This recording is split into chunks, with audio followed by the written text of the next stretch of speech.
Hello, friends. I am Chevee. Welcome to my shed. How are you today?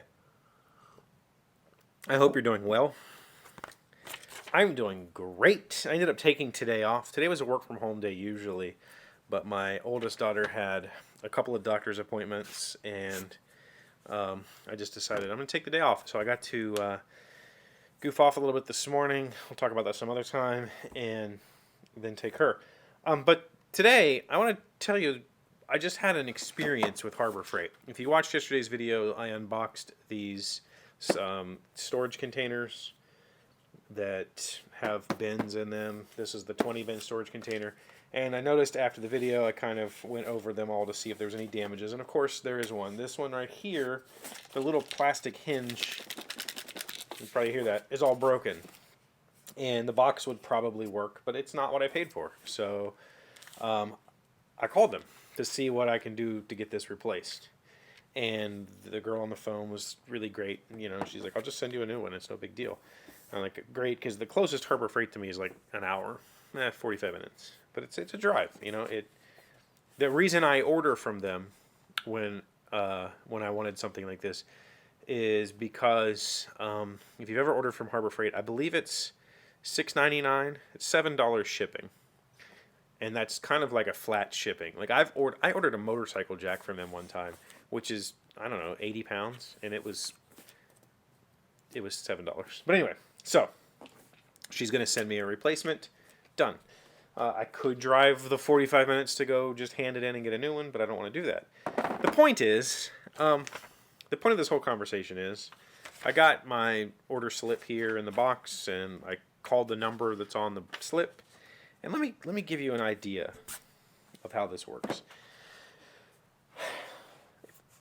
I have a video on the channel that actually is one of my most popular videos called Harbor Freight Tools, where I go do like a quick little like walkthrough of Harbor Freight and show you the inside of the store and such.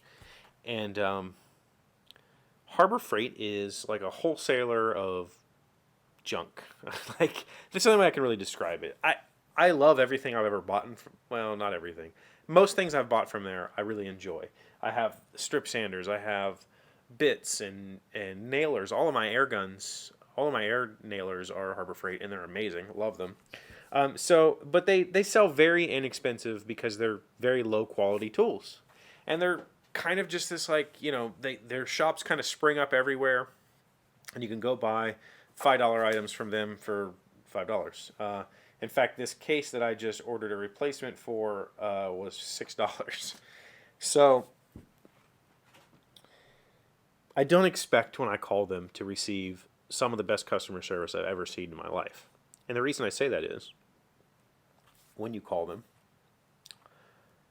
nobody asks you to type in anything. You never punch in your account number. You don't have to type in an order number. It goes, hold on a moment while I look up your recent orders based on this phone number. And then the person comes on the phone and knows your name and your address and knows what you've ordered, all the items that you've ordered, your most recent order. She asked me if I had received my second package yet and offered to track it for me. I didn't have to type anything in. I didn't have to confirm anything. They just knew who I was and what I had ordered based on my phone number. And I thought, why, how is it that Harbor Freight, like a kind of low, effort establishment, can pull off customer service that's fantastic? But when I call my credit card people, I have to punch in my account number only to be asked for my account number when the person picks up the phone because they don't know my account number, have no clue who's calling them. They have to relook at why am I punching in account numbers when somebody on the other end has to re-verify all that crap because they have no clue who I am. Like, what? Like, it seems so simple. She was able to look up my everything based on my phone number. She could see all the orders I've ever placed. She knows exactly what I'm calling about. Nobody has to type stuff in and verify anything. Wow. That was really cool. And again, if I call my phone company, it's going to tell me to type in my phone number. And then when a person picks up the phone, they're going to say, hey, could you verify your account number? Like, I just typed it in. How do you not have my account number? Why do I have to re-announce my account number to you because your machine is incompetent?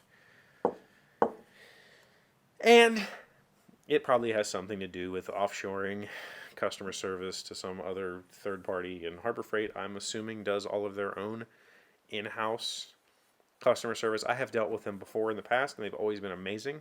This is the second time I've dealt with Harbor Freight customer service, and both times just really super awesome people, and they just seem to be on top of things. No, third time I've dealt with them, and they know their tools, they know their products, so I would assume that Harbor Freight does this stuff in-house, and maybe that's the difference.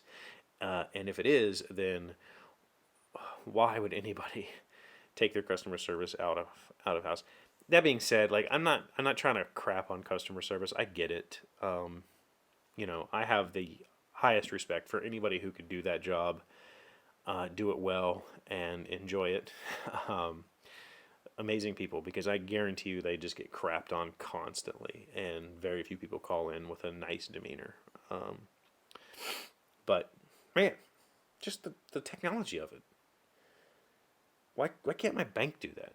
Why can't all my bills do that? Why do I have to type in things twice, or just to get transferred around and nobody knows who I am anymore? So weird. Anyway, still haven't got the other package. It got delayed, so hopefully that'll come soon. And I guess I'm gonna have an extra one of these that's broken, so maybe I'll figure something out with that. But as usual, they say just keep it and throw it away. I don't care what you do with it. And I say, okay, thank you for that. I really appreciate it. And to you, I say thank you for coming back, and thank you for making me a part of your day and hanging out with me. I should have some new shop lights coming soon, so we'll talk about that when they show up, and I might do a little video on hanging them. We'll see. Thank you for being here as always. Thank you for liking, commenting, subscribing, being amazing friends, and being wonderful people. I really appreciate you, and I'll see you tomorrow. Hey, Doc, wait! I want to ask you something. Today's random fact comes from webmd.com. What does it mean to have 20/60 vision? 20/20 vision is your visual acuity, or the sharpness of vision at 20 feet from an object. Having 20/60 vision means that you must be 20 feet to see what a person with normal vision can see at 60 feet.